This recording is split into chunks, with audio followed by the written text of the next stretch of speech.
Triple H, you there? I am here. What's up, Trip? What's going on? Well, congratulations on your title defense against Edge last night. It was actually a very fun match to watch. Thank you very much. It was a lot of fun. Next time you got to send me a ticket too. You know. Yeah. Well, Dave didn't ask for one for you. Of course not. You're out of state, buddy. Too bad you lose out. I'd fly in for Triple H, man. Come on, he's a bro. Anytime you want to go, let me know. Don't you ever come down to Florida, or is it too? Yeah, we do. Hot down here? They wait. Well, normally this is the time we're down there too, because usually they send us to Florida in the middle of summertime. Why they don't send us in the winter, I don't know. But I'll tell you what, man, it's hotter than a crack pipe after a robbery down here. Oh, I bet it's hot up here. Yeah, it's pretty bad up here. New York's hot right now. I mean, it's really hot and humid and stuff. I hate that. Florida in the summertime to me is miserable. Brutal. All right, let's cut to the chase here, Trip. Mark Henry, I told the listeners a little earlier about that you kind of were ribbing him a little bit. Give us the whole scenario after our show aired. Well, I just happened, a lot of times on Monday I don't get to listen to the show live, so I replayed it, and I saw that. What's the guy's name? Is it Ryan Keneally? Ryan. I don't know why I always want to call him Mark, but Ryan. And so I just saw that you had a thing on there where he talked about Mark Henry or something. I'm like, I got to listen to this. So I listened to it, and it was a pretty good story about him, getting in Mark's face and Mark backing down and all that stuff. So of course I had to go to Mark and just say to Mark, like, hey, what's with this powerlifter guy? Just like, ripping you up on the radio and stuff like that. I mean, it's terrible. And I told Mark what he said, and Mark got all wound up, and then a bunch of the other guys heard about it, and they started getting on him about it, and now he's all fired up and wants to come on the show and defend his honor, so to speak. He says that Ryan's full of crap. That's not how it happened. Did you see this happen? Did you witness this? The Ryan thing? Yeah. No, I wasn't. I'm just going off the story that I heard on Opal Radio. And then, you didn't see it. And then I mentioned it to Mark Henry, who told me his version of the story, which is completely different.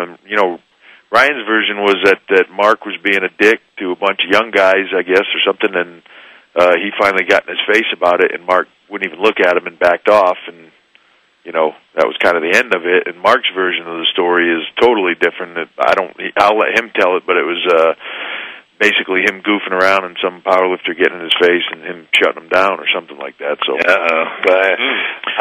heard there's a lot of witnesses that said that Mark backed down, but there's always, like John said, three sides to every story.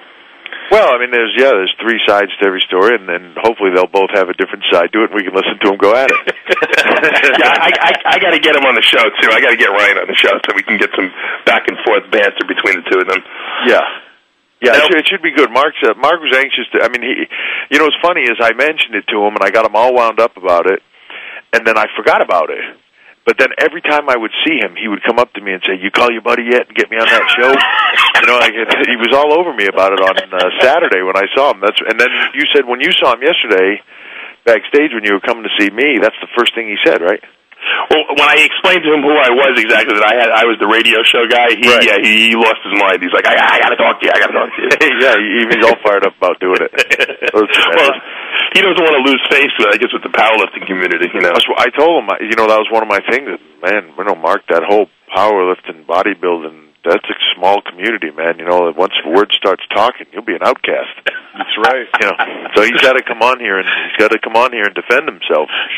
And if there's ever a community that doesn't tolerate a pussy, it's this one. Yeah, they can be a little harsh, Now, when I saw him in person, I haven't seen him for quite a while. He's a big man, How come they ever have a match between Mark Henry and the Big Show or something like that? Oh, they have.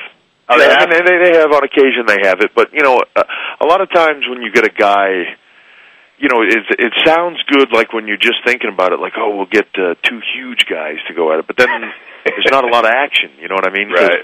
What's better is when you have a smaller guy that can bounce around and do a bunch of neat stuff around the big guy. Then it makes for a better match usually. When you have two big guys, a lot of times it's just really slow, and sometimes it's just boring. Gotcha. So, but Mark is definitely. I don't know how much he weighs right now, but he looks like he's probably closing in on 4. Yeah, I'd say so. Yeah, he's huge.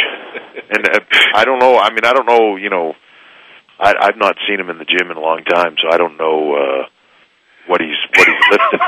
I'm sure he's still pretty strong. Which I told you my story before about him at Gold's, right? No, what was that story? Oh, my God. It's one of the funniest things I've ever seen. Like, I was in Gold's in Venice. This is about maybe, I don't know, 8-10 years ago. And, you know, this was before I was married. I used to go out to Venice a lot and hang out and have a good time. And I used to go train at Gold's. I trained with Charles Glass all the time. So I was in there training with Charles.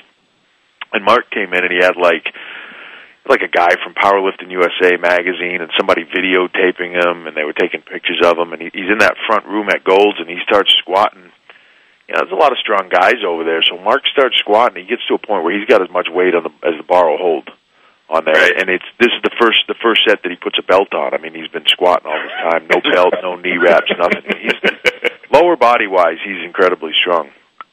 And so he had collars on there, but they were all the way on the end, you know, so they were probably not on there very good or whatever. And so he takes the bar out, it's bending like a son of a bitch, and the whole gym stops. There's bodybuilders in there, everything. The whole place stops to watch Mark do this. He backs out of the power rack, does like buries it, does a second rep, buries it, comes back up, walks back into the rack, goes to throw it on the rack.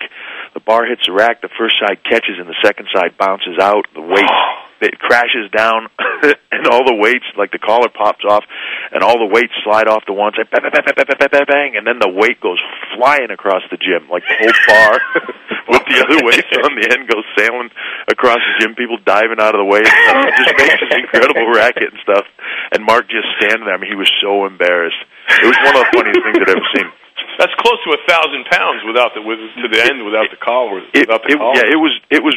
I mean, the whole gym stopped, and this was when he was training real heavy and stuff. Like when he had first, I think that was shortly after he'd first come to us. So he was like fresh out of the Olympics and all that stuff when he was really training heavy. He's a strong boy. Wow. He does all that strongman stuff, bending the frying pans, and you know. All the other stuff, I don't know what they do, but he does. He probably was a strong guy before he even lifted a weight, I bet you. Yeah, I think so. I mean, he just, you know, genetically, he's just built like a buffalo, you know. Big Jeffro types. Yeah. And what's going on with the wife? Is she going to give birth any day now? Any minute. Yeah, she's been having contractions for the last 2.5 weeks. So it's one of those things where every day is a tension wire act of trying to figure out whether or not she's going to have the baby. You know, every time I go on a trip, I'm paranoid that as soon as I get there, she's going to call me and say, my water just broke or something, I'm going to have to rush home. So luckily, next couple of weeks, I'm kind of local, so that'll help out. But, she could go any minute. Maybe. We were just saying before you came on that you had the helicopter ready last night. John said that you had the jet ready in Philly if you have to leave there. Yeah, I said it's almost like I think Vince likes the idea of how fast can I get Triple H back to my wife's side of the hospital. Well, you know what though? I mean, he didn't even know I had a helicopter yesterday. I mean, he didn't even know that part. Like it just, it sounds silly after the fact because I didn't need it, but when you're leading into it, I'm like, all right, I got to go to Long Island. I got a pay-per-view to do. If she calls me and her water breaks, I've got to wrestle a match. You know what I mean? So if they have to put me on early, I wrestle the match.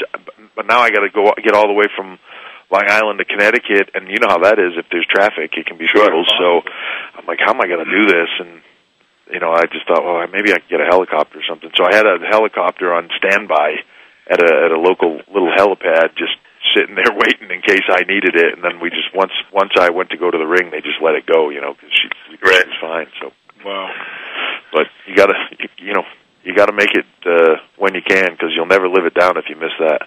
Oh, of course not. That's a dedicated father. Yeah, that's right. Well, not only for you. I mean, I wouldn't want to miss it for me personally, but then my wife.